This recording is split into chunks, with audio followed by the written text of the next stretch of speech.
What's up mga kabutingting? Jamyag pa rin po at muling nagbabalik. Welcome po kayo dito sa ating munting channel, Jamyag TV. Ang video nga pala natin ngayon ay para lamang sa mga baguhan dahil gusto ko din kasing mag-DIY ng solar setup sa bahay.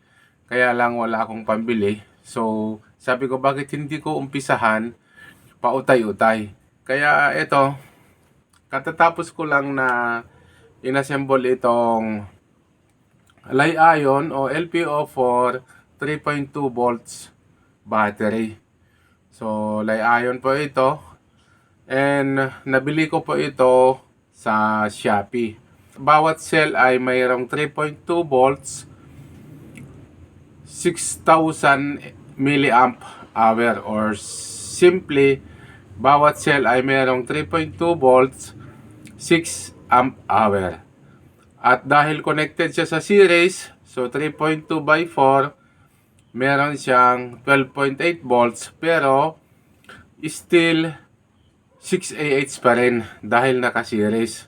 So ito ay 5 na 12.8 volts, 6Ah, connected na sila sa parallel. So ito ay may kabuuang 30Ah.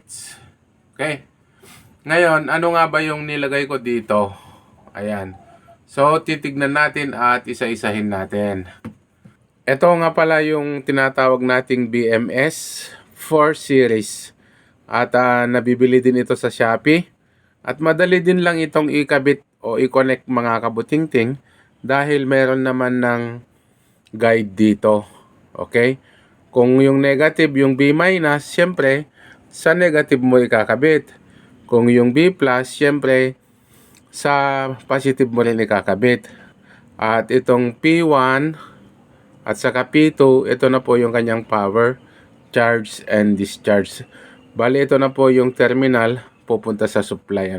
Kung may sound setup yung tricycle mo, pwede mong gamitin ito pang battery. At hindi lang yan, multipurpose po ito kung kailangan mo ng mga battery na makunat. So, Li-ion po ang gamitin natin. Okay?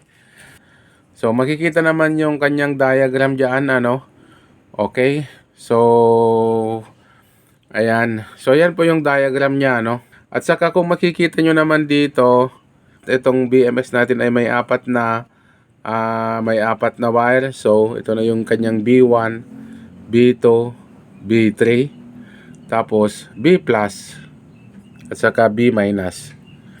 At saka yung B negative, pumunta na rin sa B negative. At saka yung B+, pumunta ulit dun sa B+. Ito yung BMS, Battery Management System. So, ang trabaho nito ay kinokontrol niya bawat cell sa pagka-damage. Saan nga ba nasisira yung mga ganitong battery? Pagka nasobrahan sa charge at saka nasobrahan din sa discharge, okay?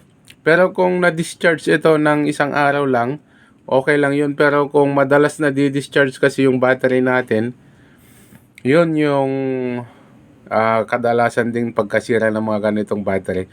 Kaya merong battery management system na tinatawag, okay? 2,000 years later. At ito na po yung battery natin, hindi pa po tapos. Kaya lang nagkataon na brownout out dito sa amin maghapon. So brownout out po ang NGCP. Ginamit ko muna ito pansamantala para i-supply dito sa, maalala nyo ito? Ito yung amplifier na inverter pa. So hindi ko man ginagamit ngayon bilang amplifier. Ginagamit ko ngayon bilang pang power dito sa bahay para sa Wi-Fi at pag-charge ng cellphone. And kaya naman po ito ng ilaw. So, yan. Okay, pero nakafocus tayo dito sa battery, guys. Sabi ko nga, so kung wala kang perang pang put up ng isang solar setup, so daanin natin sa pautay-utay. So, ito na yung battery natin. Ipa-final ko pa ito, pipinturahan ko yan. Maglalagay din ako ng binding post para sa kanyang battery terminal at maglalagay din tayo ng DC meter. So yun na yun. At kung magawa ko ito, gagawa pa ako ng isang ganito para ayun makabuo ako ng solar setup. Okay? So ito po muli ang inyong kabutingting, laging nagsasabing palagi po sana tayong mag-iingat. Maraming salamat, paalam, God bless. Babus!